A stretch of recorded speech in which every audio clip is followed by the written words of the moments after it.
I forget what the exact number is, but I'm pretty sure it's like podcasts you on average only survive like 10 or 20 episodes. Maybe it's like 30. Might be higher. We've done 100 of these things. This is episode 100. Honestly, and we've done 100 plus if you take in all the extra stuff. But this is episode 100. And somehow we're not a part of that group. We're not a part of the group that quit along the way, which, given where we currently stand, is, I think we have to pat ourselves on the back. We're going through it right now. Or Yeah, we just have issues. That is also a possibility. We might just have issues. there's some serious mental issues going on in the Zoom call now. Just a bunch of narcissists that think they're all right and want to tell other people. Big congrats to us though. Like I don't want to pat ourselves on the back too much, but like yeah, 100 episodes. That's not nothing. That is not That's nothing. that's a few years. You go back to the recording studio room at UB where Jonah and I tried to figure out how to set up software to record. And it took us the entire time I booked the room for, so we didn't even get anything out.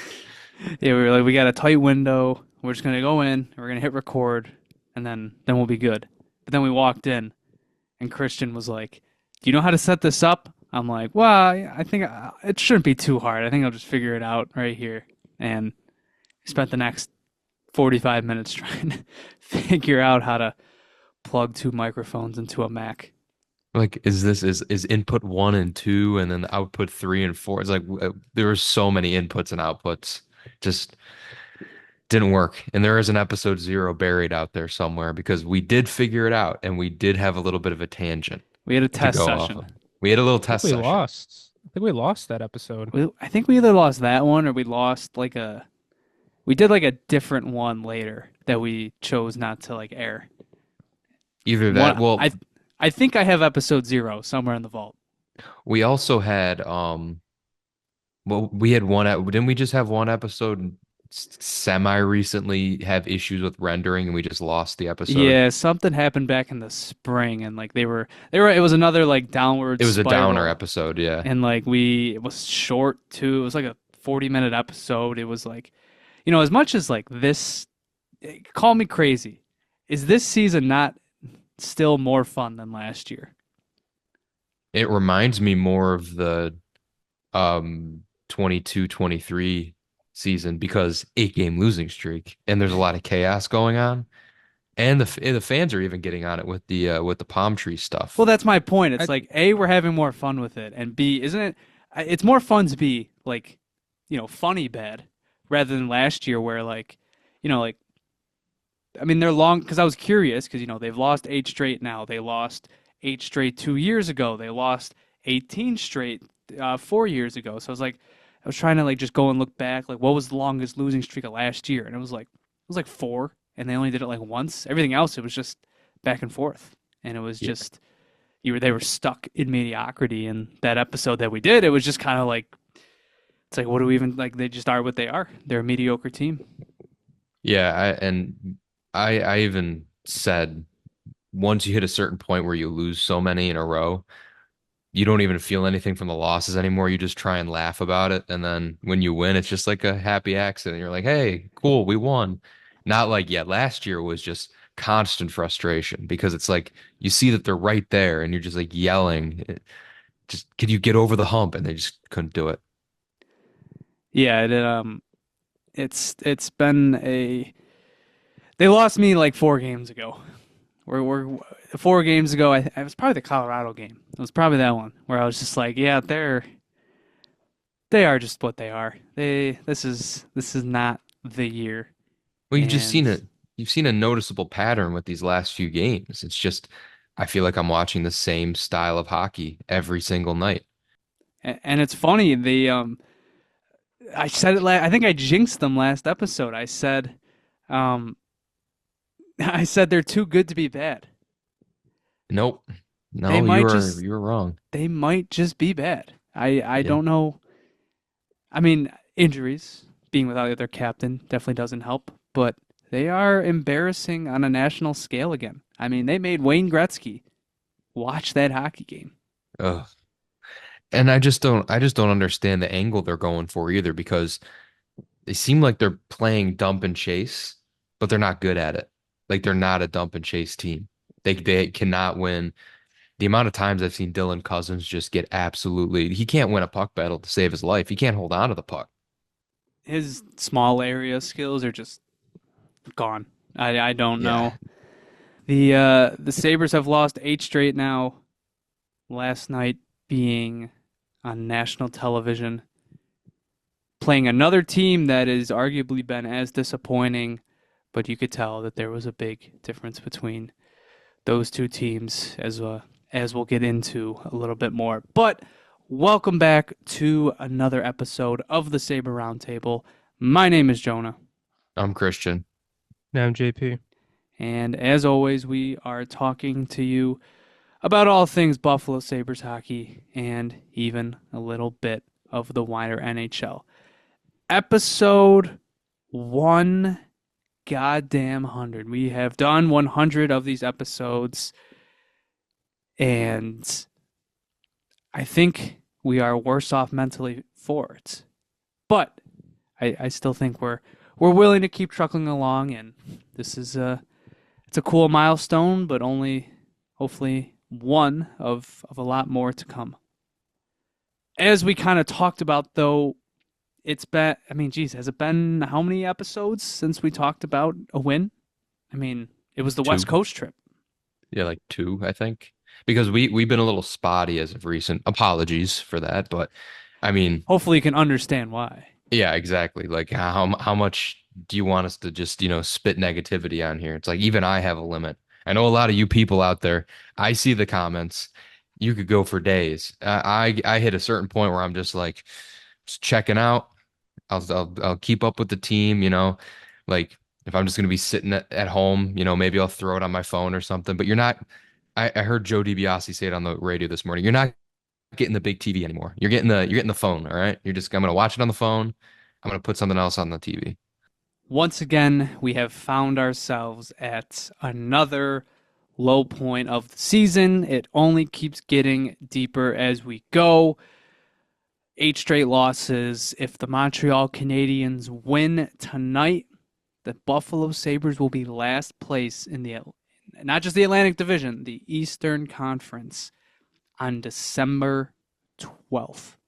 I mean, considering how bad the East is, I feel like it sounds a little bit worse than it actually is, but it's still bad. I think what's crazy about this 8-game losing streak is we're not the only team on 8-game losing streak too. There's another team in the NHL who has the same amount of losses in a row. And that's the Nashville Predators. It's crazy that there's two different teams at an 8-game losing streak. Like, what Both with situation would you want to be in, man? Decently high expectations. Right. I'll compare both teams. Okay, we get sad, and we go and watch highlights, playoff highlights, in 360p on YouTube. Nashville fans go and watch playoff highlights that still say from a few months ago on YouTube. We are not the same. No. No, but what situation would you rather be in? Would you rather be tied to those long contracts on that team right now, or would you rather be 8 million under the cap ceiling and have a bunch of young guys? I don't know. I feel like both are bad. Both are bad.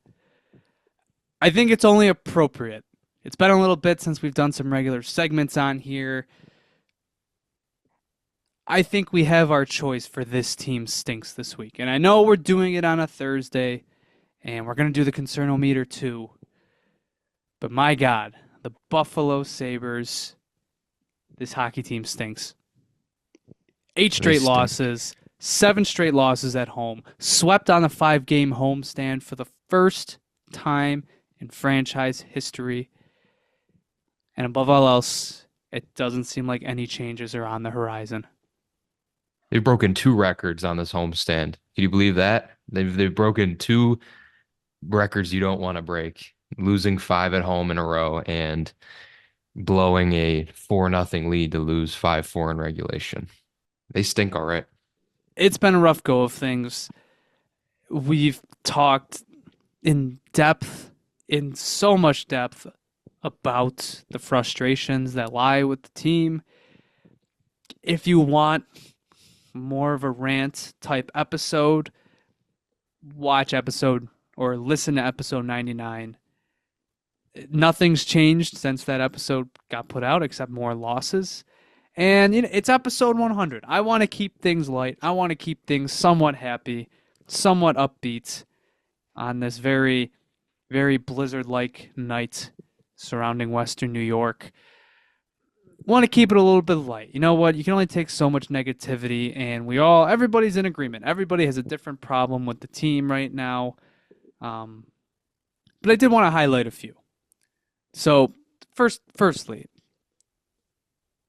this team sorely, sorely misses their captain. Rasmus Dahlin has been out with back spasms was the original diagnosis, and I don't think they've really updated us since, but they're hoping he returns this weekend. He still hasn't practiced this week. I was a bit worried when they talked a little bit about it earlier this week, and a lot of those fears are coming to fruition. This team cannot survive without Dahlin. No, they can't. Not it's night and day difference on the back end too. Not just because the power Yokoharu pair is atrocious, but still, like, you lose your far and away most talented guy on your blue line, you're gonna get caved in, and they have been getting caved in. I mean, Yuki Haru, I feel he keeps getting worse and worse. It's like laughable at this point how bad he's been. It's This is unbelievable. And then he's bringing down Power. Like, Power has not been playing the best. And it's because he's playing with an anchor. Like, what is he supposed to do? Every single night, Yoki Haru throws the puck to no one. He shoots the puck into someone's pads. Like, I think last night he threw the puck to someone else, to the other team in our own zone. I remember the play now. He had no pressure on him in the corner. And instead of going D to D, he goes up the board right into someone and then turns it over. Like, it's awful. that's like classic Risto moves too. Anytime somebody pressures him, he just flips the puck out. Like, he's like, oh shit, they're coming for me. Flips the puck out of the zone. Like, never tries to complete the difficult pass. And it's just, and it can be mitigated if you're playing 15 minutes a night, but when Jesus, are they the top pair? I mean, who's your top pair? Is it Power Yoki Haru or is it Byram Ryan Johnson? I just want to say Byram Ryan Johnson just because I don't want to admit the other one's the top pair.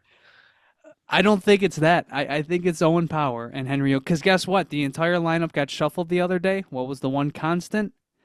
Owen Power and Henry Jokiharju. Yeah, but only one of those players got benched last game. Which is one of the other big storylines. Lindy Ruff, I don't want to say he's getting to a tipping point, but he's starting to pull the rug out from underneath guys. It started with Owen Power, who won the first goal against the New York Rangers, out on the penalty kill. Buffalo wins the draw clean. Power sends it up the middle of the ice because I want to say he was anticipating Adam Fox covering the boards. Tried to finesse it out the middle of the ice, kept in the zone, sent over to Panarin. Panarin sends it over to Zibanejad on the other side. 1-0 Rangers. And he did not see a shift for the rest of the first period. Yeah, I think Ruff is getting pretty close to blowing his stack. Like, you could see it even in the post game pressers. He's being very curt when he's talking about some of his players. So do you think it's like legitimate, or do you think it's like, I came in, said I'm gonna hold these guys accountable, I gotta start doing it? Like, more like he feels like he has to at some point, rather than he's actually angry and frustrated with the way they're playing. I think it's a little of both. I think he's going to do what he promised to do, but at this point in time, 30 games into the season, you're if it's still not working, you just the frustration is going to keep building up if you're a coach. If you're trying everything and your team still isn't executing, I believe still, I firmly believe they just have a lack of high-end talent. And that's it. And it's just, I don't know, it's just it's not going to work in a system. You need better players. And do you think, and this is just a hypothetical here, or maybe not, but do you think if Adams were to make a move now, it would just be insulting? Because we're already on an 8 game losing streak. It's like, do you think if now was the time for him to make the move, do you think it's just insulting at this point? Either way is insulting because they've done nothing throughout dude, they've lost 8 straight games. They haven't even, all they've done is what? Sent down Tyson Kozak? I mean, they've kept Jack Quinn scratched, I guess, but we're 8 games into a losing streak and, nobody's been waived. Obviously, no trades, no coach has been, like, there's been, like, you saw it on, if you watched Insider Trading tonight, Darren Dreger just saying that the Sabres they don't want to panic. They don't want to do anything. They're trusting their accountability, or they're trusting Lindy Ruff so that they can figure things out. Like, there's not a lot of urgency there. It's lost for words there, man. It just seems like a lame duck organization at this point. I don't know what to say. We got to keep this episode light. It's episode 100. Right. Okay. Let's continue. So Owen Power was not the only one to be sad. This continued into the second period. JJ Peterka only receiving 1 shift. And honestly, I'll say this. So Monday night's disaster against the Detroit Red Wings, which we are going to try and skip over, but 5-3 lead blown in the third period. They're on their heels the entire third against a very, very bad Detroit Red Wings offense. The game goes to a shootout, and the camera panned to the bench, and JJ Peterka's smiling, laughing, and then he goes out onto the ice, and I thought he gave a really half-assed shootout attempt. Came in super slow, tried one move. It looked really, really easy for Sebastian Cossa to save. And, he carried that into this game. He didn't look good in the first period, didn't look good in the first shift in the second, and Lindy Ruff would sit him for the remainder of that period. That was another example. I've been very defensive of their effort. I never really want to question that type of stuff, but I don't know. I saw Peterka laughing on the bench that night, and it just kind of rubbed me the wrong way when I saw that shootout attempt. I mean, how could it not? I mean, this is your job. You show up, you're a professional athlete. And yes, I don't question their effort. But yeah, it's there's nothing to laugh about right now, bro. It's I mean, if you want to laugh behind closed doors in the locker room or, outside the arena, that's fine. But when you're here and you're on an 8 game losing streak, you got to be all business at this point. You can't be, there's no fun. And as we got into the third period, both those guys would see their way back onto the ice. Owen Power coming down the ice after the Rangers had taken a 2-0 lead. Rips one past Igor Shesterkin to break that shutout. That was a very pretty goal. The empty net had been pulled by the Sabres. The Rangers would ice the game. Actually, it would end up being the game-winning goal because a few minutes later, Tage Thompson would snipe, or about a minute later, Tage Thompson would snipe one to pull them within 3-2, but the game would finish 3-2 and 8 straight losses. But Lindy Ruff would say post-game he liked what he saw from Power and Peterka once they got back into the game. I think Peterka got a secondary assist on that Tage goal, and then Owen Power, he had points on both Buffalo goals. But yeah, it's more the same. It goes back to what we saw, I think it was Monday morning, Lindy Ruff calling out his top 2 centers, basically saying that if they can't take care of center responsibilities, if they're too tired, et cetera, they're going to shift to wing. And Dylan Cousins played wing Monday night against Detroit. Or I think even I also think last night against the Rangers. Yeah, So I think that was overdue, to be honest. I would agree. I think it's been overdue, and I do wonder if we're really going to start seeing more of this, just shorter leashes. Jack Quinn, it's sort of been tossed out there. Like, he might get sent on a conditioning stint in the AHL. And, Really? I didn't hear any of that. well, I mean, he's been inactive for close to 2 weeks now. It's been, what, 4 games? And I think it was Chad DeDominicis posted, the CBA rule and was saying that I think as long as the league and player accept it, like, it can happen. So um, it's you're seeing more of it. You're seeing more, the quote unquote accountability.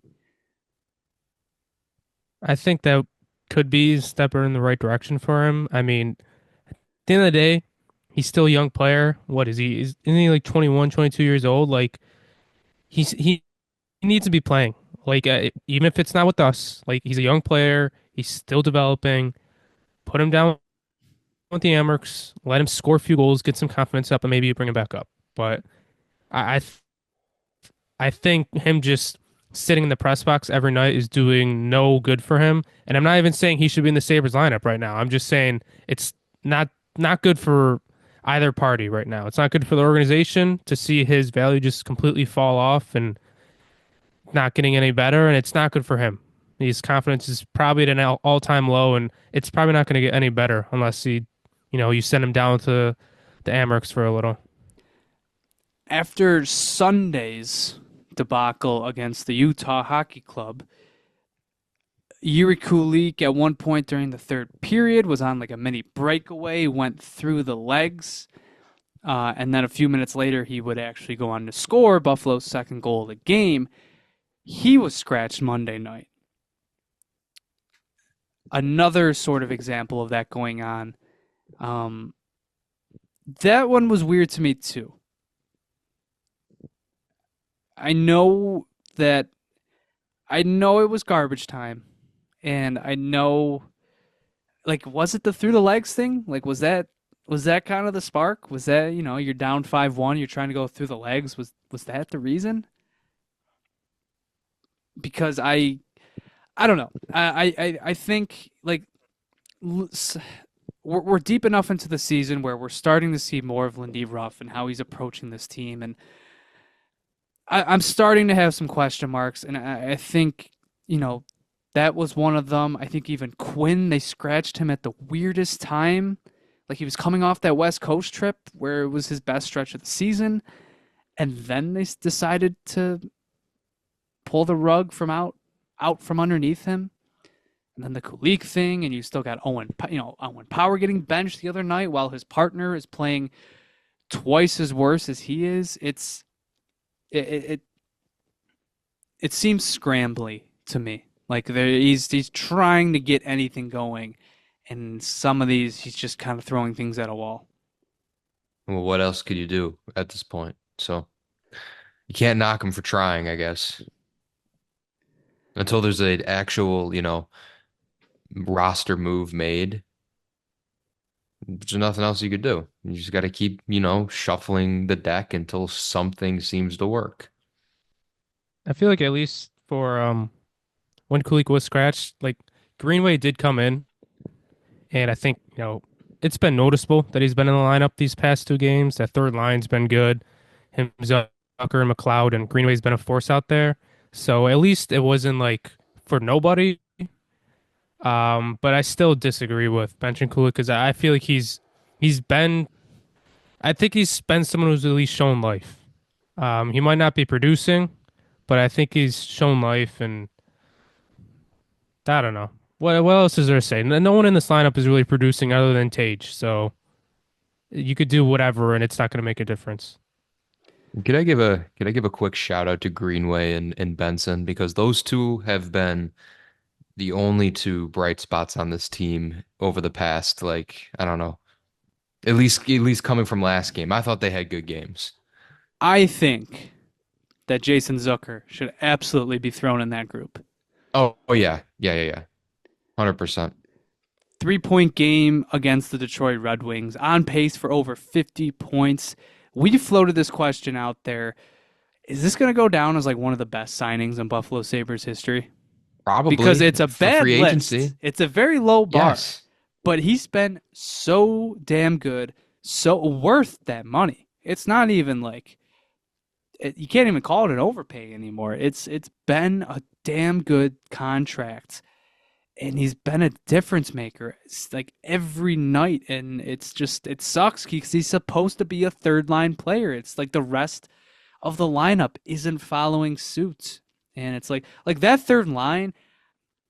I would like pencil that in for next year almost. Like it's such a good third line when they're like it's your ideal third line when they're together. The chemistry's there.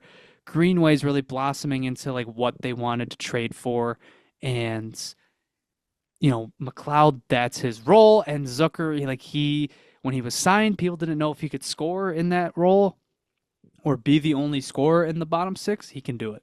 He's still got gas left in the tank. He's been exactly what they need, and like even post game after the Detroit game, which was just so demoralizing and such a bad way to lose against a bad team, and him talking like he was super like yeah like this happens to other teams. I think he was on a Minnesota team that lost 14 straight once.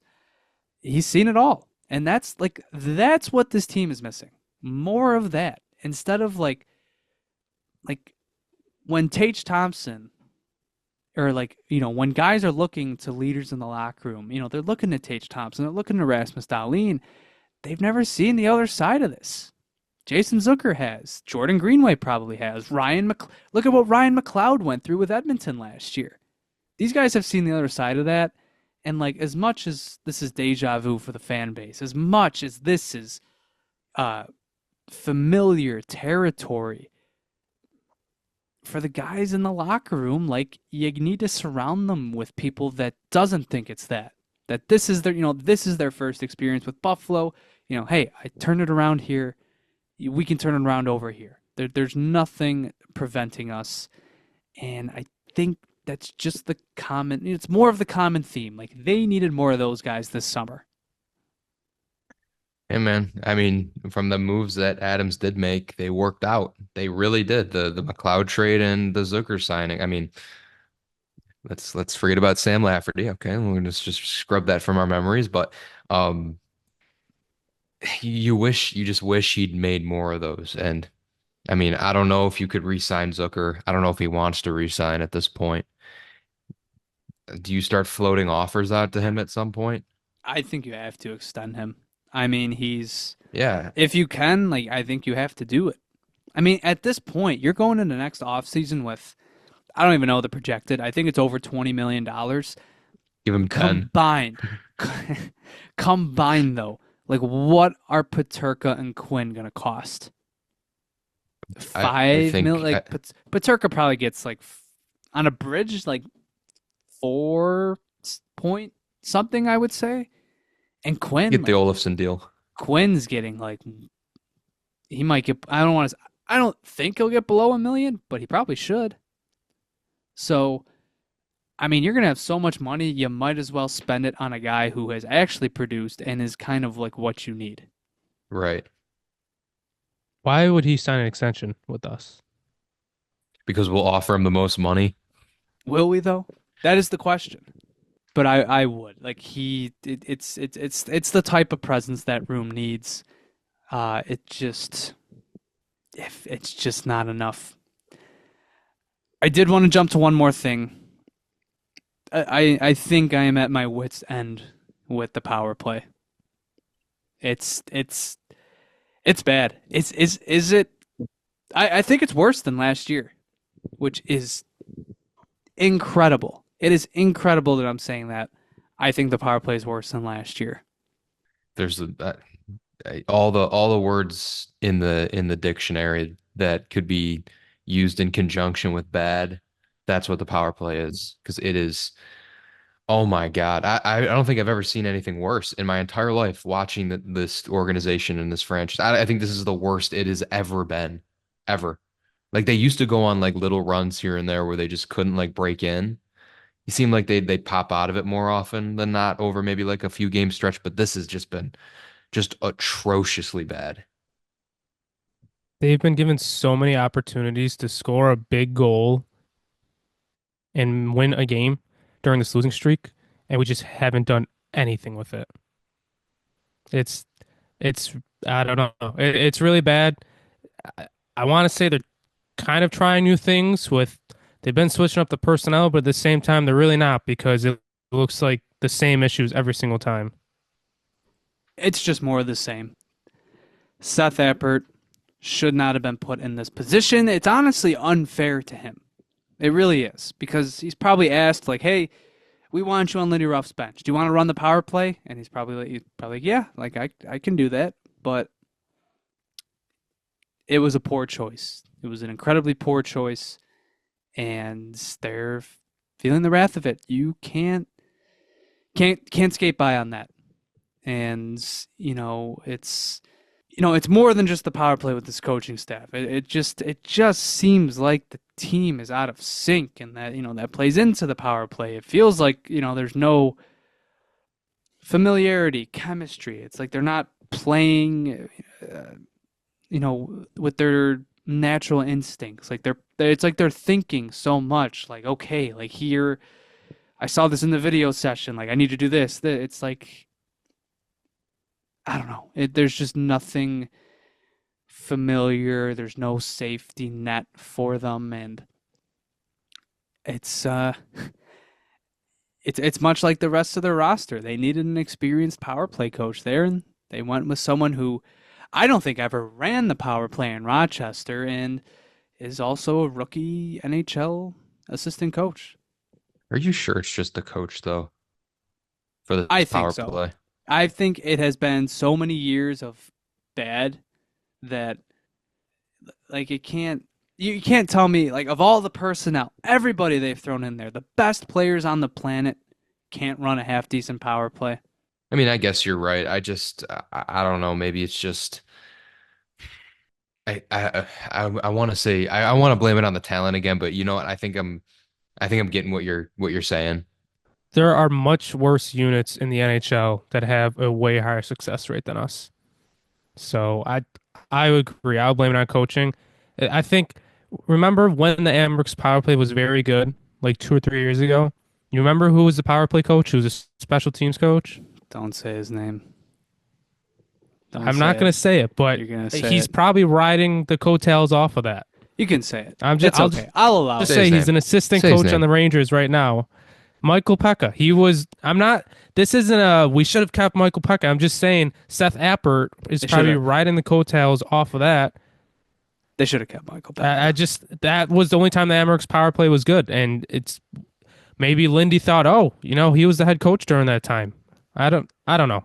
I don't know. But Michael Pekka, the Rangers power plays always has been good. So Well, coincidence? I don't know. hey, if Apper doesn't work out and Lindy retires in 2 years, Stop. perfect segue Stop for it. Terry. Here we go, Stop. baby. More alumni. No, you can't start this. You know what's gonna happen. You know this is gonna happen. Do you know who Michael Peck is talking to on a daily basis there that has been through that exact situation? I What do you think Phil Housley's saying to him? Oh, hey, Phil, I just got offered the Buffalo job. That's great, Mike.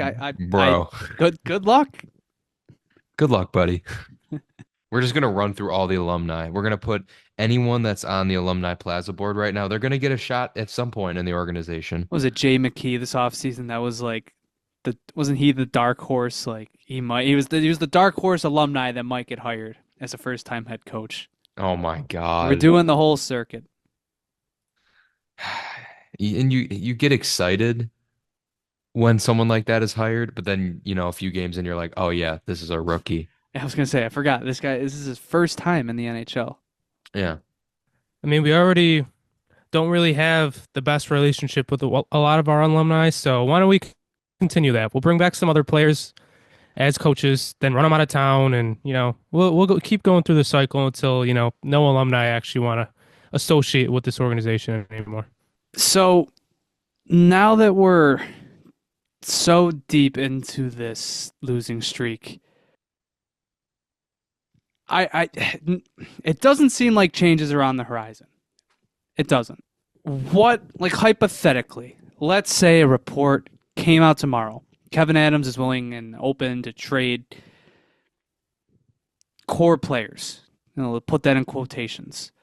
What changes? Like we say, do something. Kevin Adams, do this, do that. Let's say Terry Pegula's, wakes up from his hibernation, or I don't know, when you catch him flying back from Dallas, and he's like, hey, do what you need to do to fix this team.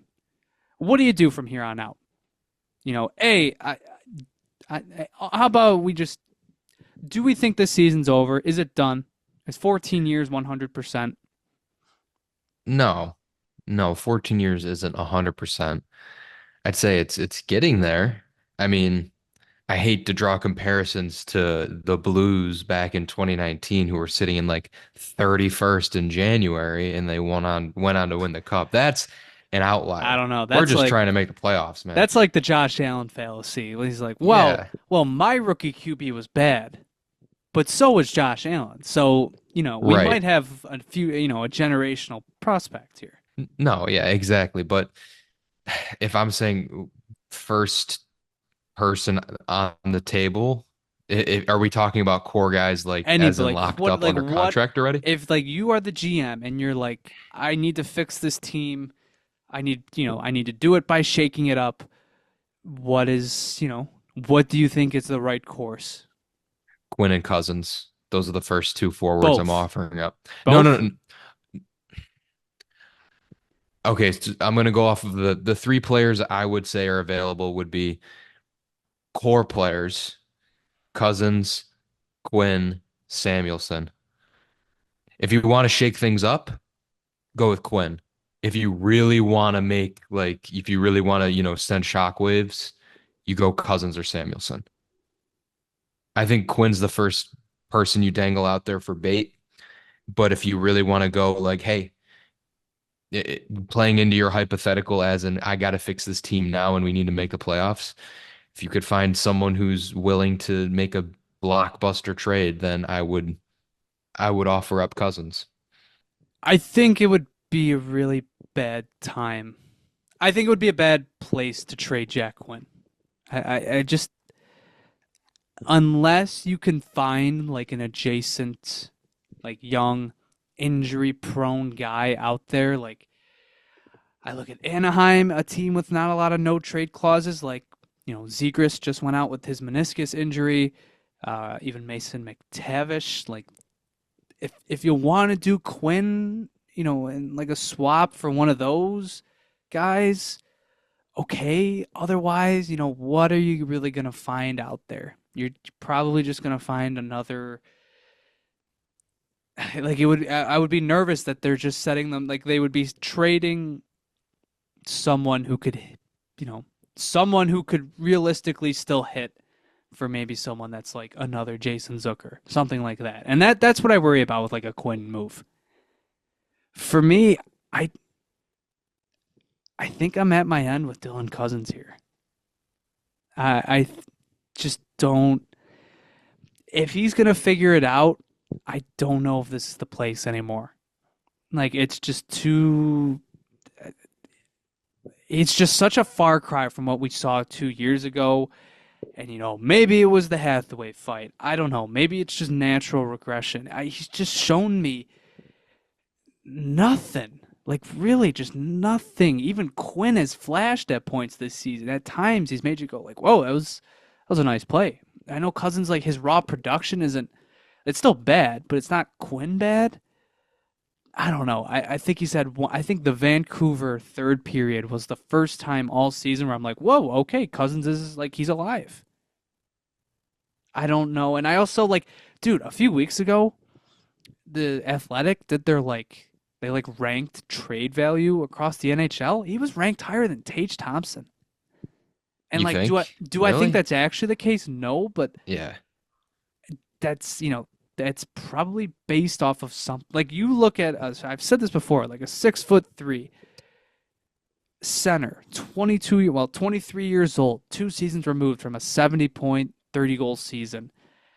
I think teams would look at that and be like, this guy still absolutely has stuff left in it. Like, we can fix him, absolutely. Like, it's the Sabres. But would they take on the full contract though? It's not. I don't think it's in Not a today's bad NHL. contract. In today's Not that NHL, like, that's not bad. What do you think a hypothetical like trade would look like? You know how what you were talking about with Quinn. What do you think we'd be looking at with something like a Cousins if his value is as high as everyone or the Athletic is saying it is? It's just probably an adjacent level player. I don't. It's tough, you know. If it were so easy to identify a move, it would be done. But Hmm. I don't know. I think it's somebody who's so far removed from what they were that I just don't. I don't know. I don't know if they can keep going with Cousins, keep trotting him out there, expecting him to be that second line center. And it's, I've defended him at points. He's still playing with, he's still playing with young guys, and it's he doesn't have a safety net. But man, he just hasn't shown me anything. You can probably guess what I'm going to say. There's going to be no big trade in the season. I mean, Well, that's Kevin no. Adams has already That's basically not. shown us right That's now. not why we're doing the exercise. Well, This that's why is I a let you what two if. go first. This is an armchair. That's GM why I let you two scenario. go first. Kevin Adams has already basically shown us that he's willing to go down with this ship, down with this team he built. It's a big trade is not happening. I don't see it, Oh, I don't especially know. with one of your new captains. 30 Mm. games into a season as a captain, like it's not happening. Like I still have a little hope for Cousins, but I'm definitely losing it. I just I think you need to get him some better line mates to hopefully, boost him up before we are completely done with him. Because we committed to him long term. We just named him a captain. He's supposed to be a part of this core. Why don't you help him out a little more before you just throw him to the Wolves and throw him to another team and watch him become a stud second line center on another team? Well, I the think ship if is you taking do on him, if you water. trade Cousins, he's gonna turn into a very good player for another team, just like every other Sabres player that leaves this team. Oh my God! Stop! Don't do that, man. That's all right. I got a bit of a bone to pick here. So like Elliot Friedman's going. Everybody, all that anybody can talk about is the Sabres right now, and it's like, everybody dances around it. They dance around like the root of these issues. They're all so close, and they never really hit the nail on the head. And it's like, I don't understand why they dance around ownership. But B, people talk about the old core. Like, those guys were like, other than Sam Reinhart, and Sam Reinhart has completely transformed from when he was in Buffalo. We saw a glimpse of it his last year here, but that guy's become, if it weren't for Barkov, he'd be a Selke winner. He scored 57 goals last year. Unbelievable. He's turned into a whole nother level. Has Jack Eichel turned into a different player since he was in Buffalo? Did Ryan O'Reilly turn into a different player? No. Ristolainen, I guess, but it's like, okay, he's playing for Tortorella. Like, does that really count? Like, Port saved his career. those guys were all like, was anybody like, oh man, it'd be a big mistake to trade Eichel. He might get better. Like, who's saying that? Nobody's saying that. We knew what he was, yeah. And Risto, he's playing in sheltered minutes. He's not a first line guy.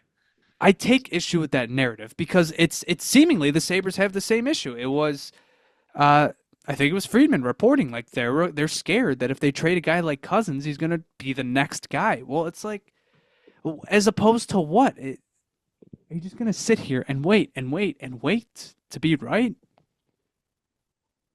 I don't know. First, I take issue with that narrative. It's dumb. It's like everybody, like, who was saying like, oh yeah, the Sabres are smart for moving on from blank player at the time. It's like, no, everybody knew they were good players. I'll answer the first question that you asked before we both went on this long tangent is the season over? And I'll tell you what, I figured I cracked the code. Okay, you gotta stay with me now. Before last game, the 2022-2023 Sabres had 26 points through as many games. The Buffalo Sabres this year had 26 points through as many games. Both teams went on an 8-game losing streak. One team got no loser points to help them, and they missed the playoffs by 2 points. Another team is on this 8-game losing streak and has gotten 3 loser points. That would be the difference. So, I'm just saying, these seasons are basically the same, and we're going to make the playoffs. I'm the first one on it, so when it happens, just thank me, because I cracked the code. So, I'm not worried. My concern meter might be a 1 now, because these teams are basically the same, and we're going to make the playoffs because we got some loser points. You hear that, guys? JP knows. We are back. We are back. Hey, I am. You're not doing a lot. I'm just ahead to of the curve. discredit that you're a shill for the Pegulas theory out there. You're not helping your case. Someone's got to stay positive in this fan base. And once it happens, you could all write this down right now. You could all, clip this right now. Once it happens, I will look like a genius because I was ahead of the curve. Oh my God. This is where we're at. This is really where we're at. I am prepared. I'm prepared to get either completely roasted by season's end or be completely right and laughing at all of you. So I'm ready for either scenario. All right. Well, after Jonah edits this episode, you need to clip this because this promise is going to be upheld throughout If the he season. feels so confident, then yeah, I'll share it with the It's world. episode 100. It'll be hard to forget. All right. Your funeral, buddy. So if you're so confident, JP, I'm so curious to know, what level of the concernometer are you currently on? I said, since I've cracked the code, I'm at a 1. I'm not worried. We're gonna make the playoffs. Lindy Ruff's gonna bring us to the promised land. Okay. Now, if we lose our next game, and then we break the code of losing 8 games in a row in both seasons, then I'll be at a 10. So it's all off. Need I remind you, Jameson, that 2022-23 team was like 3rd in goals for in the league, and this team is like bottom 10 in the league in goals for right now. And we basically got all the same players. So who says they can't turn it around? Okay. And we're getting better goaltending. Okay. Well, my concernometer right now is at a 10, and I don't really feel like going on another tangent as to why. Just listen to the first part of this episode and episode 99, and you'll figure out why we're at a 10. I think I'm right there with you. I think we are at, this is it. This is as bad as it gets right now. Oh, yeah. But I'm glad JP's holding on. Someone's gonna do it. Well, it's good to know one more loss and JP crashes out to a 10. So I will say I was pretty depressed last night. I know like nothing changes. Like I don't know why I should be just staring at anything. the ceiling. He's just staring at the ceiling in bed for like 2 hours. I was pretty depressed. But then he's like, wait a minute. Starts like connecting some numbers. Wait a minute. 8 losses. Wait a second. it's like that. It's I've done always it. sunny meme with I've the cracked the corkboard. code. Yeah. No, I figured this out before last game, so I was expecting this loss, but I was still disappointed that we lost. So I do actually have if we're done with talking about the Sabres, I have some trivia about some losing streaks. You know what? It's episode 100. Let's bring back Sabres. Let's do Sabres trivia of the week for Damn, for I old missed time's that. sake. Trivia. I missed Yeah. this. See, Might have to I bring it back. I did that on purpose. I knew we I knew have- what I was doing. We do 2 episodes a week. Sometimes. I think we should bring it back. We've gotten requests at points to bring it back. Maybe we will. Okay. I'm always down. Yeah. Give All me right, some JP, let's losing hear it. streak facts. Okay, well, I will say I went into this. I just want to do some research on my own because I felt like, out of all these losing streaks that we've had, that we probably have some of the most, like, since the drought has started for us. And I will say that came out to not be true. But I still wrote down every single team's losing streaks, and so I got some trivia for you guys. So I will say, here's the parameters. The website that I found it wasn't um, easy with like determining what season this is from. I tried using the NHL records, but their thing sucks because it doesn't factor in. It counts OT losses as wins. I went to the Sabres losses records, and it said 14 games. I was like, we had an Wow. 18-game losing streak. What the hell are they talking about? Where were you in 2021? This was a whole thing. The Sabres broke the Penguins' streak, but then the NHL came out and were like, well, it doesn't. They broke. They're winless, but it wasn't a losing streak of 18 games. Yeah, which is just That dumb. was the We whole still thing. lost the game. It was like when Jack Eichel, when he had that point streak, all those years ago, that he missed a game, therefore the point streak ended. Even That's though so stupid. he didn't play in the game. I think the same thing happened to Taylor Hall when he was in New Jersey. I remember that when that happened to Eichel. I think it was like 5 years ago almost. You know why? You know why I remember that game? Because he had the long point streak, and then he was out. They lost that game like 6-1. It's like just. Anyways, back to the trivia. But so what I was saying is that I had to use like another website, and it was pretty good, but it didn't have seasons, so it just had like the year. So my parameters are since 2010, losing streaks of 8 games or more, and this excludes across seasons because they also had that on their website where a team had like 6 games lost at the end of one year, then 3 in a row the next year, and it counted as a 9-game losing streak. I'm not counting that. But why I'm saying these parameters is because one of the losing streaks could have been during the 2009-2010 season, but since it only happened in 2010, I included it. So just before anybody comes at me saying that this shouldn't be included.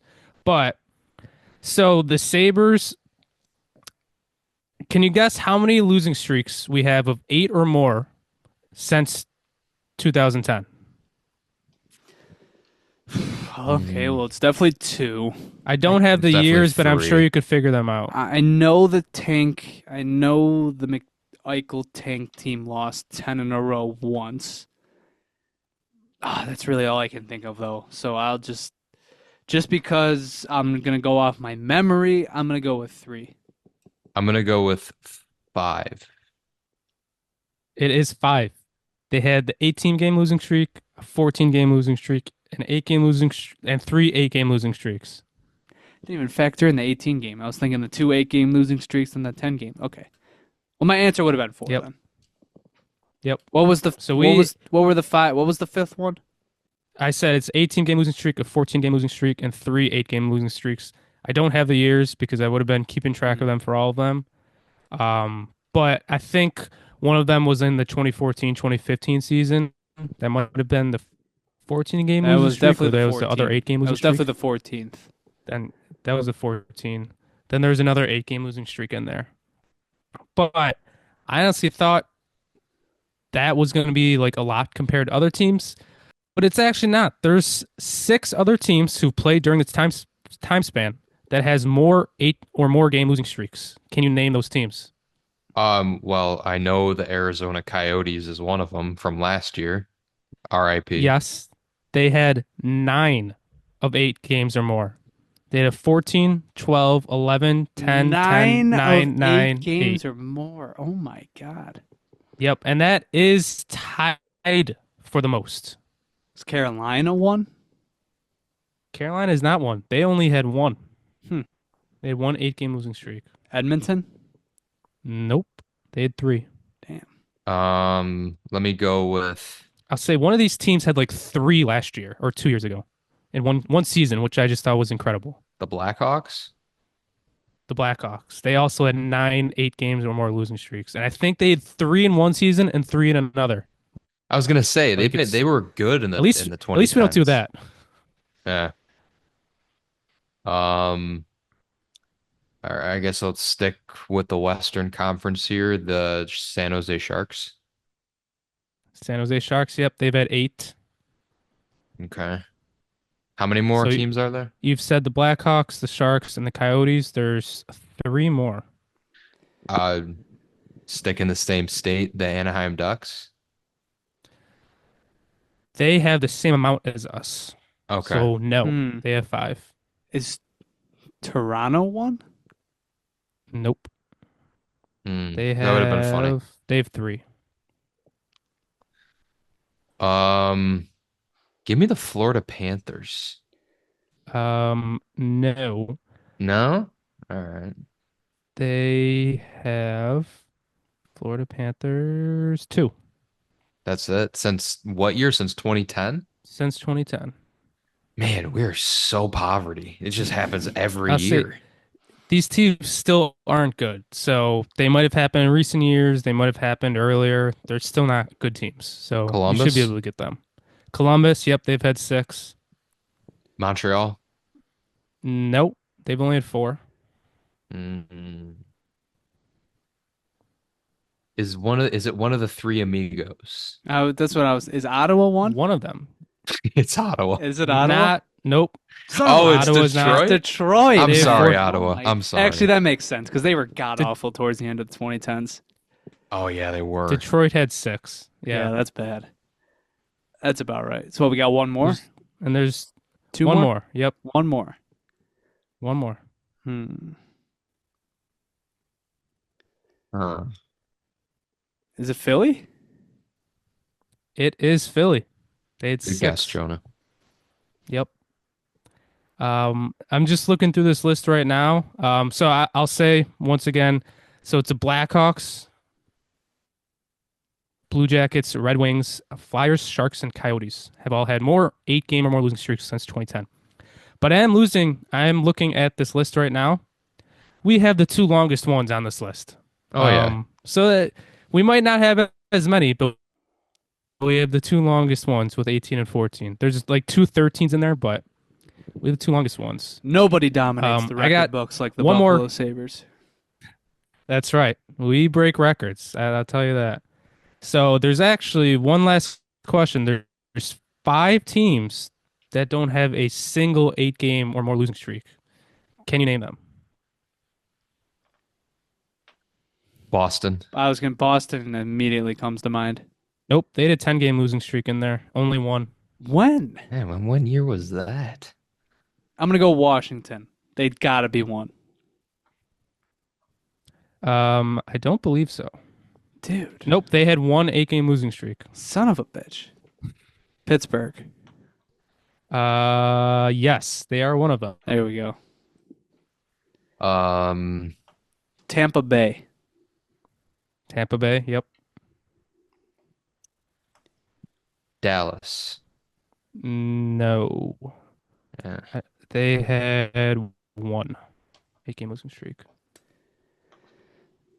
So Tampa Bay and Pittsburgh, those make sense. What about Vancouver? No, they've had 4. Yeah, that sounds about right. No, just I was kind of trying to go off the wall there. Um, Just think about some good teams in the last few years. How about that? we're just throwing teams out there. New York Rangers. Yes, the Rangers are one of them. How about Christian's favorite team? I was going to say, I feel like the Islanders are truly never bad enough to lose that many games. Oh, and no, I am not talking about them. They've had 4. Actually, I just looked. They had a 14 game losing streak, so they tied the Sabres for one of them. Is this one really off of a technicality because they've only been in the league for so many years? It is Maybe. Vegas, isn't it? Vegas is one of You them. sly dog. You son of a bitch. They've been in here for like what, 5 years now? Utah is also one of them. Like I 7. mean that's no surprise. But there's one other team that has been in.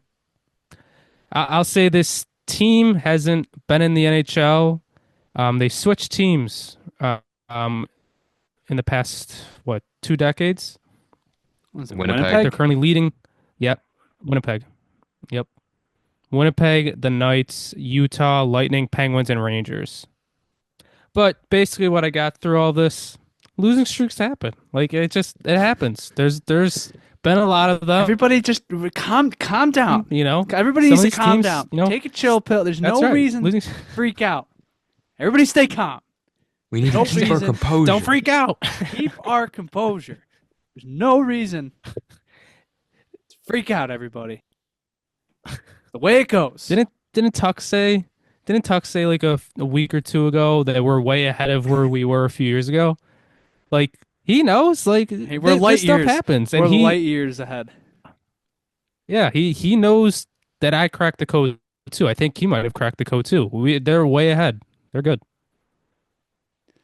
I'm glad someone figured it out. Well, I hope you enjoyed trivia for the 100th episode. I definitely planned that. All right. So we can hop into some NHL news here before we shut things down. Most notably of all, well, let's talk about the New York Rangers. So the reason that last night against them was kind of funny is because obviously both teams struggling a lot. But one team traded their captain this week. Jacob Trouba was traded to the Anaheim Ducks for Euro Vakanainen and a 4th-round pick. Anaheim takes on all $8 million of that contract. Getting out scot-free from under that contract is criminal. Yeah, that's How'd they just let him have that? insane to me. Seriously? I have a feeling because, there was nobody was reporting the Ducks. It was Friedman said Columbus was the favorite. Emily Kaplan, who connected the Sabres to that conversation, listed like the Red Wings and a few other teams. Nobody was saying the Ducks. And then that's where he goes. I think every other team was asking for retention, or any team that was getting the entire contract was doing so for free.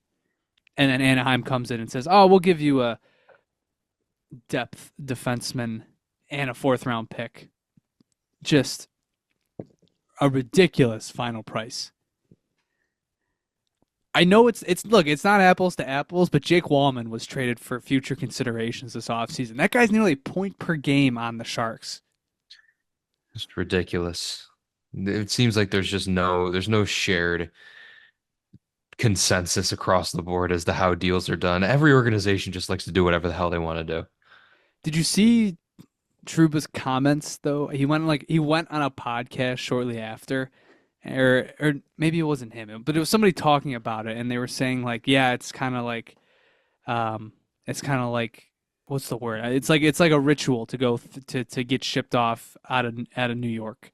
I mean, what, they've traded their last 3 captains all in season: Trouba, McDonough, and Callahan, all gone.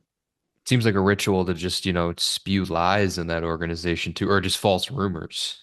Well, yeah, that situation was getting ugly too. I mean, it was either, look, we're going to trade you, or you're going on waivers tomorrow, and you don't get to choose where you get to go. Well, I was talking about like the Brady Tkachuk nonsense that went down too. They just like leak misinformation. They've been doing that since before Drury was GM. I mean, they did that with Eichel back in the day. It was that infamous, like, Bob Mackenzie, who had been retired for a year, just comes out and tweets like, oh, the New York Rangers made an inquiry call about Jack Eichel. It's like, which started who are you hearing that from, Bob?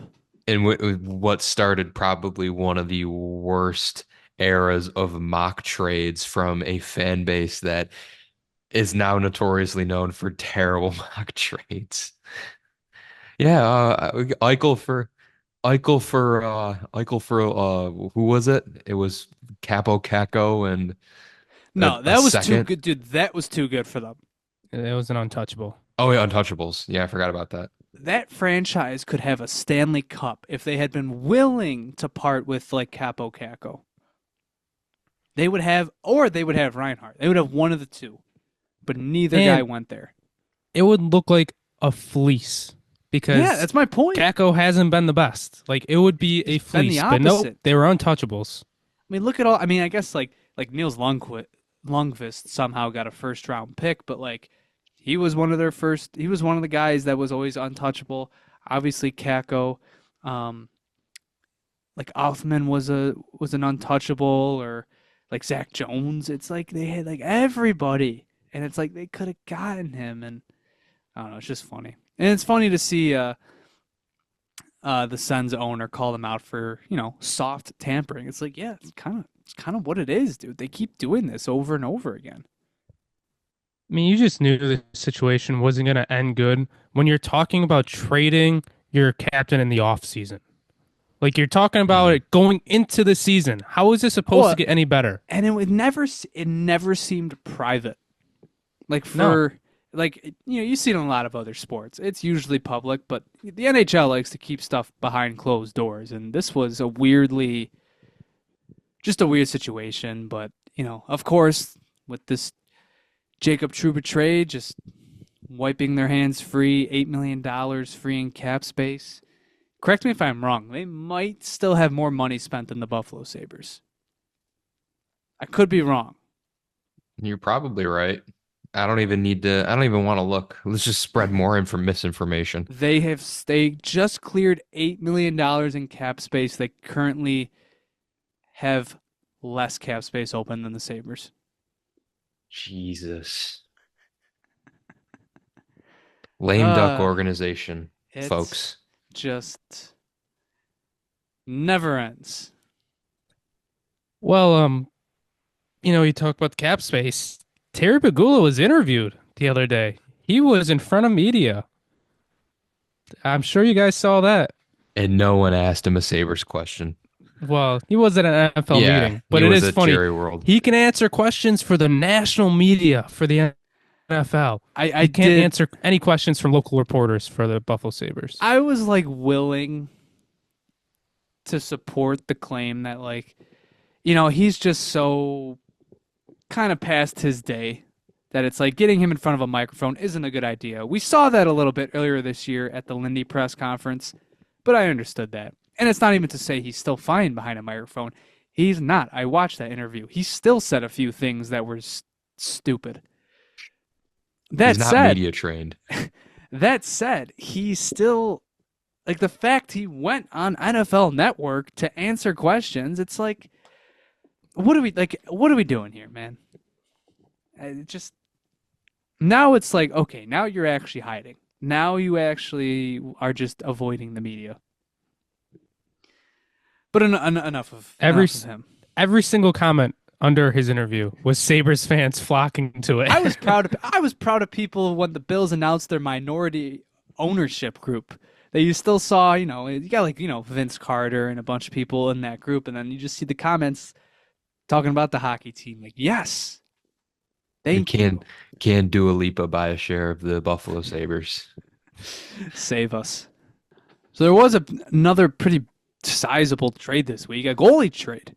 Mackenzie Blackwood goes to the Colorado Avalanche along with Giovanni Smith and a 5th-round pick in exchange for Alex Georgiev going back to the Sharks, Nikolai Kovalenko, a 2026 2nd-round pick, and a 2025 5th.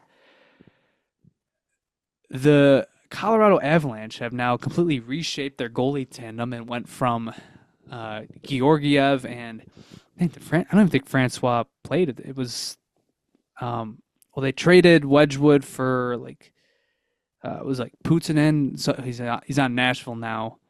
Now they got the double wood trio. They got Blackwood and Wedgwood. No more Forgiev in Colorado.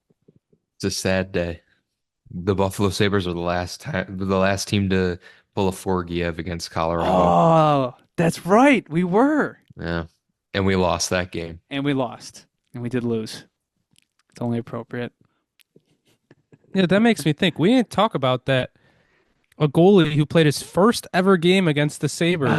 And we called it. We freaking called. Dude, as soon as the Sabres went up, what was it, like 4-2 or 3-1 against Detroit, and it's like Kostas on the bench. He's right there.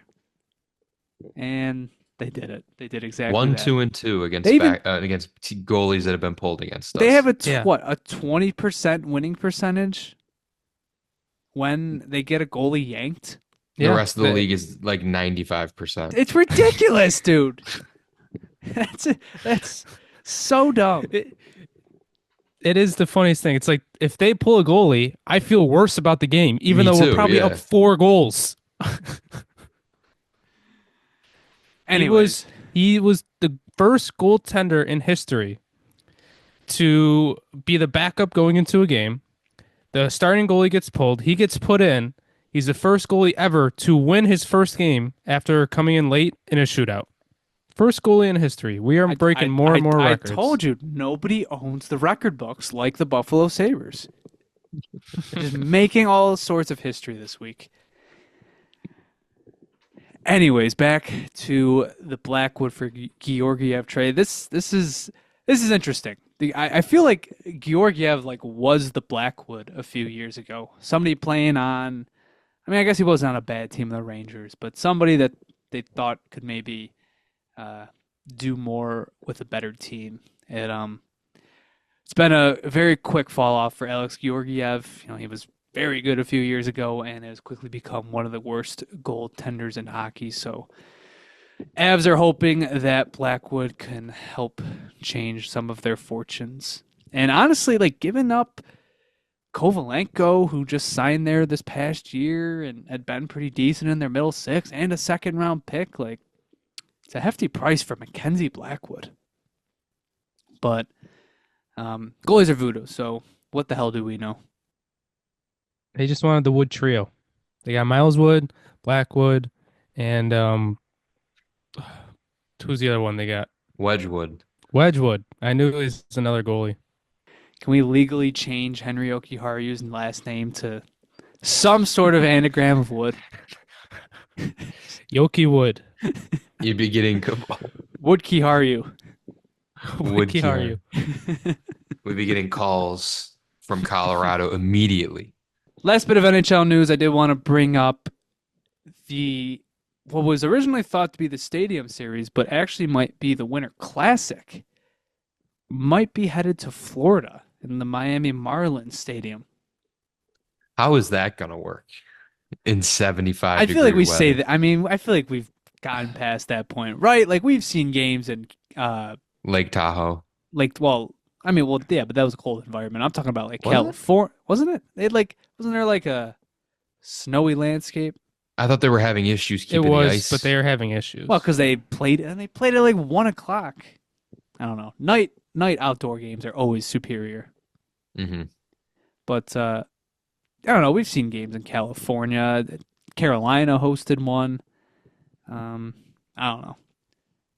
Don't they have a roof?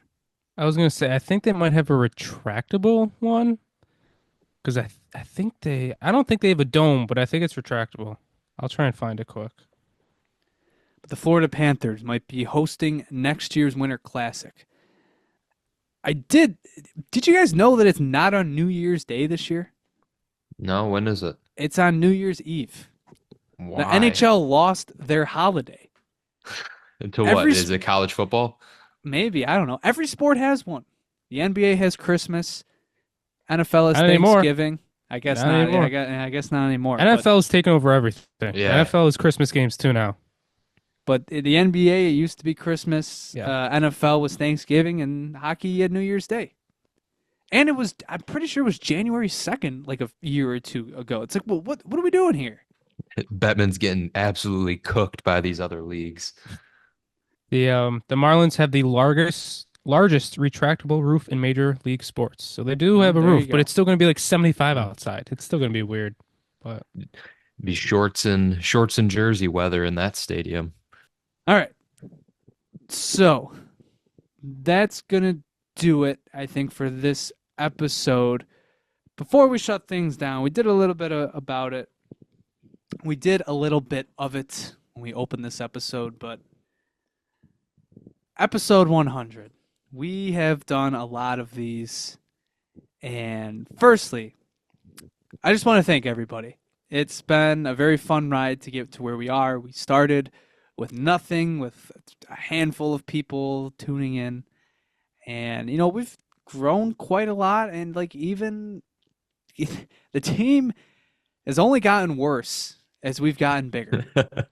And I feel like I feel like that's a very admirable thing, that people are still tuning in, even amidst all their struggles, and listening to us try to think of solutions for the team, what's going wrong. And don't get me wrong, when this team is good, I know we're going to get so many more people, because I've seen it. Like that West Coast trip, the episode we did after that was like our most viewed episode. Or like when Ryan McLeod and when there was the McLeod for Savoy trade, that was huge because it was just a big thing that got people excited. When Lindy Ruff came back. When Ruff came back. When there was just Barnum people was traded who listened to the Lindy Ruff episode. Like this past week, I got an update about that. Like 10 people listened to that episode. Like I think they went back to dunk on us. I think there Maybe. probably Yeah. might have some. There might be clips of that circulating online pretty soon. Yeah, there might be receipts coming out soon. There are people hate watching this. It's like probably crazy. It's probably Devils fans that still hold a grudge. But it really has become something that I think all three of us are proud of, and I'm excited to keep going. We're always looking for new ways to kind of switch things up, kind of change the conversation, especially at times like this. But it's been a fun ride. Yeah, it's been awesome. I honestly, from where we started to now, I already can't imagine how much. I couldn't have imagined how much we've grown in the last 2 years, and now, hopefully they get better. But if not, I'll be here every week. Don't worry, I'll be back. They're not winning. All right, this team is not going to deter me from coming on and spilling my guts. We're gonna do it one day, okay? We're gonna do a playoff episode. Eventually. It's gonna happen someday.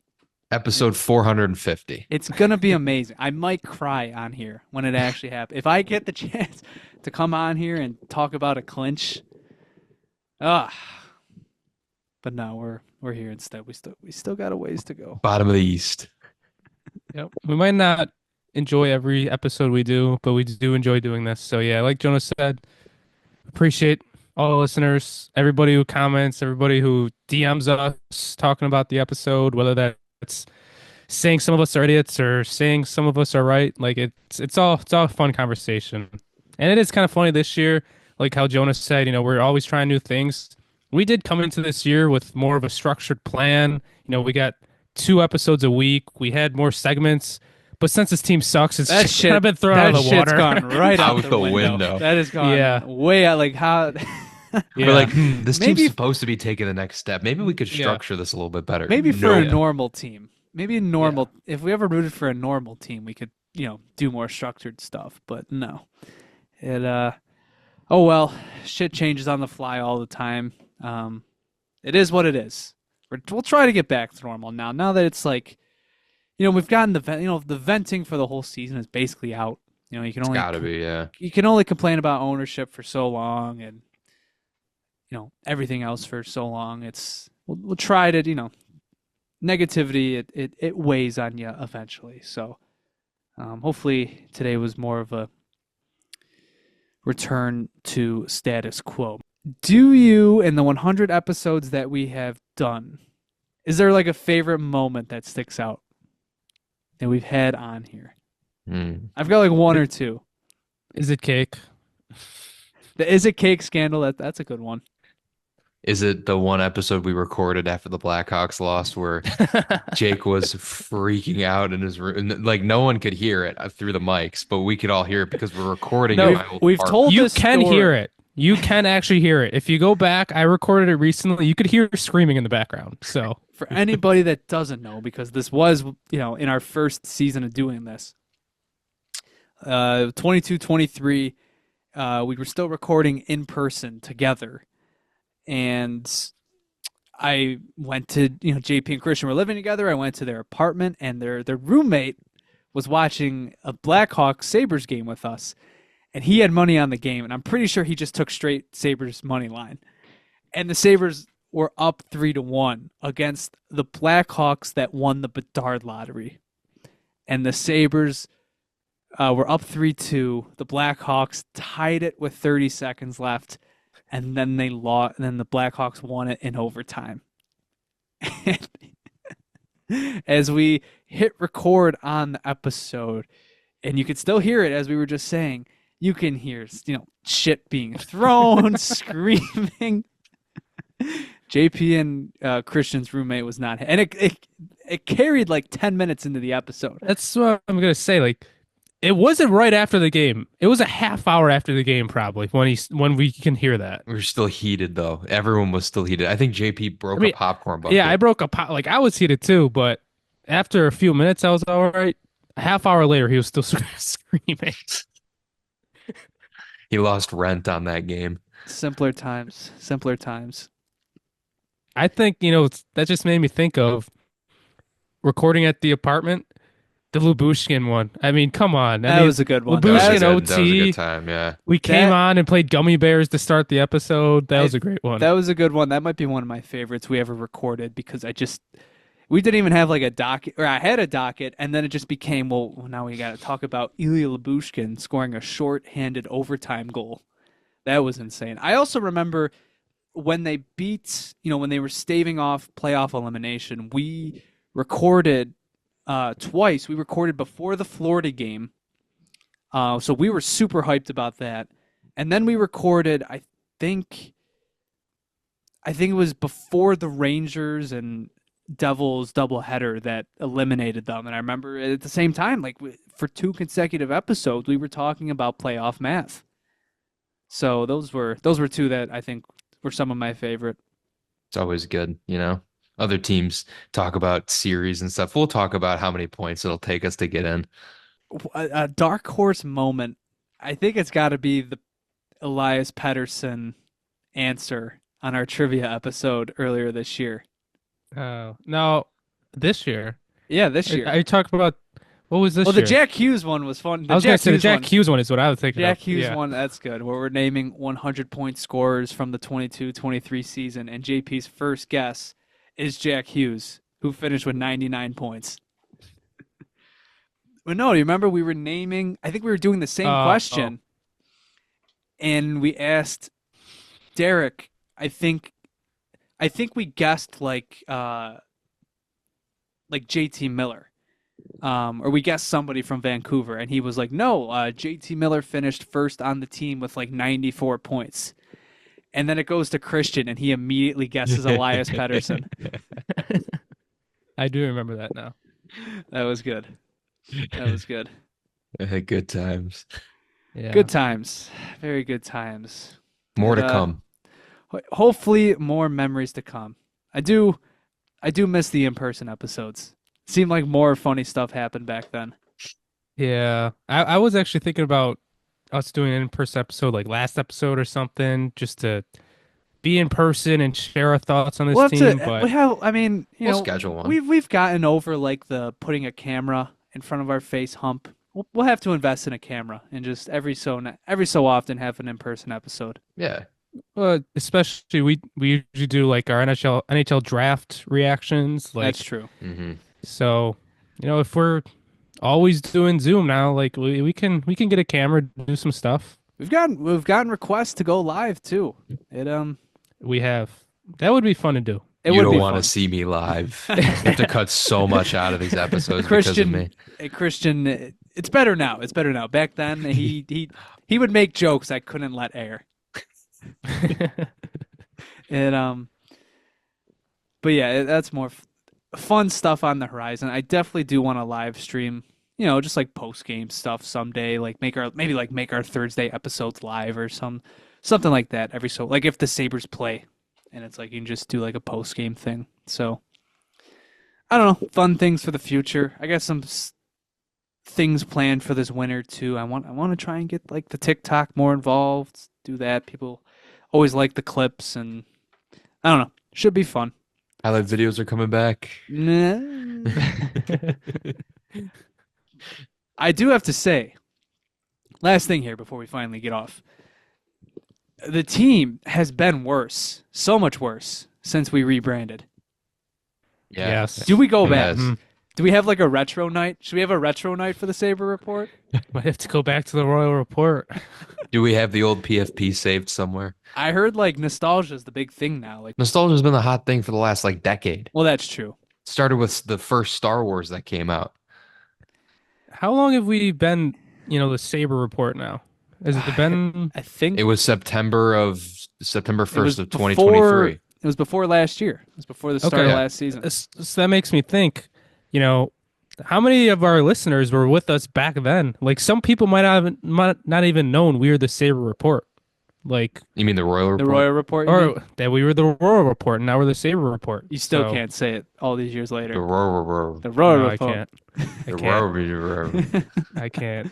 That still will go as one of the most disputed things in our organization history. It was very divided. It was the right call, though. It was the right Yeah. call. Christian it and I was. were for it. JP and the BST guys were big in on the process. They were all against it. Yeah, it's true. We It made is the true. right call, but what did it take? This team's soul. Took the Yep. heart and soul. Yep. You can't even do the nostalgia anymore though because you can't switch the PFP.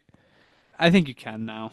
I thought because I know like we were trying to right away once Elon bought Twitter. Well, yeah, and that was you, ridiculous. you can't switch. You couldn't switch your profile picture Yeah, that's right. Freaking Elon, man.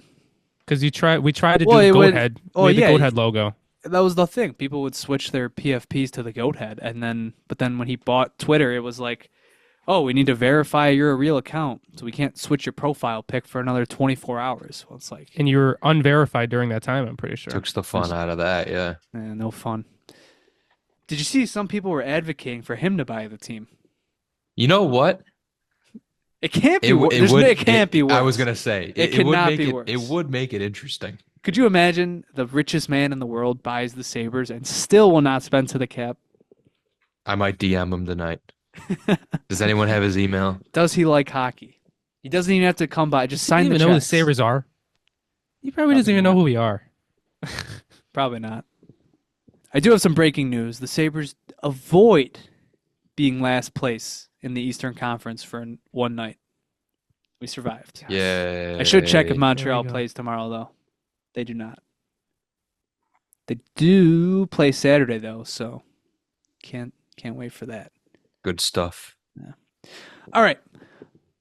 Fun to reminisce on. Episode 100. Once again, we love you all. Thank you for listening in. And maybe this is your first episode, and if it is, welcome. Not a lot of good vibes around here right now, but we try. We try really hard. That's all we Looking can do. looking ahead here, the Sabres play twice this weekend. I'm guessing we'll maybe talk to you Sunday. Obviously the Bills haven't. The Bills play at 4:30, and the Sabres play at 5 against the Toronto Maple Leafs. I do have to say, they're in Washington Saturday. Washington is a very good hockey team. They might lose that game. And they might lose to the Leafs because it's the second half of a back-to-back. This losing streak might hit double digits. But the other thing I did want to say is that they might be on a 9-game heater, and the Bills play in the most marquee matchup of the season on Sunday at 4:30. Do you want to take a guess at which game I will be tuning into, most likely? Stick and puck. Fortunately, I already know because you're a sicko. It is just it's who I am. During fantasy football playoffs too. I know that's gonna be bad. Big week for me.